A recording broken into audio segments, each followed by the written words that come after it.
Ce sont tous des sites qui appartiennent soit à l'État, à l'Institut de France, à des départements, à des régions ou à des privés.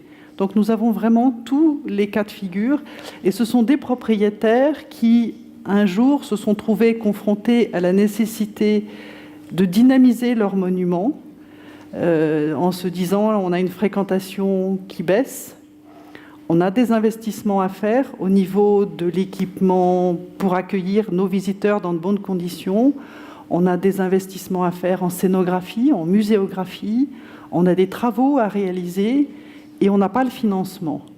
Comment est-ce qu'on peut réfléchir et travailler avec une société privée qui va s'occuper de notre monument, le mettre en valeur, en prendre la responsabilité et nous verser une redevance? Parce que le concept est simple, on nous confie les monuments en moyenne pour 15 ans, 18 ans. Le musée de Montmartre est une exception puisque la ville de Paris nous l'a confié pour 50 ans.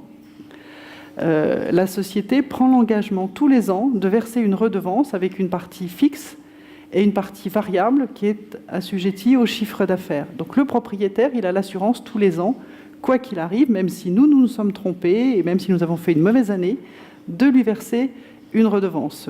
Donc soit on peut faire ses travaux comme propriétaire ou alors par délégation du propriétaire. On se met tout à fait d'accord avec lui, on porte les travaux et qui sont après remboursés, pris en charge par le propriétaire. C'est intéressant souvent pour lui pour des questions de TVA. Et c'est également intéressant aussi pour lui, puisque étant privé, on n'est pas tenu par les marchés publics.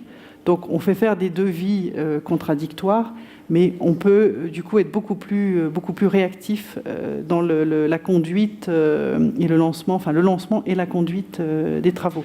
Donc ce sont des travaux de grosses œuvres, ça peut être des travaux de seconde œuvre, ça peut être des travaux de décoration. Nous avons refait il y a 3 ans un certain nombre de peintures à l'intérieur du château de Langeais.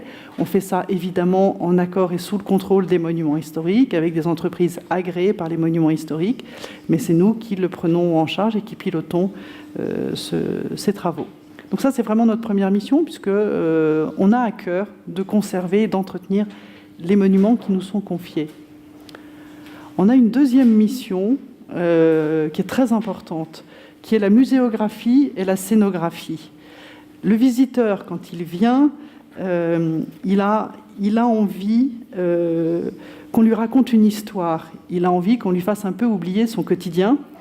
Mais pour ça, il faut que ce soit vivant et il faut que ce soit cohérent avec le monument. Donc, on va toujours réfléchir en se disant, dans le monument, qu'est-ce qui va intéresser le visiteur? Qu'est-ce qui fait qu'il va s'arrêter ou qu'il va faire un crochet pour venir? Donc je dirais, pour conclure, voilà, c'est que la volonté de la société, donc depuis 1985 maintenant, c'est vraiment de raconter une histoire, de proposer une belle expérience, un beau voyage aux visiteurs qui viennent, qu'ils aient envie de revenir. On l'a réussi à Castelnau, puisque c'est le premier monument qu'on a vu. On voit maintenant les parents qui viennent aujourd'hui étaient les enfants que nous avons accueillis il y a 20 ans. Et donc ils nous disent « Mais moi, je suis venu enfant avec mes parents et maintenant je reviens avec mes enfants ».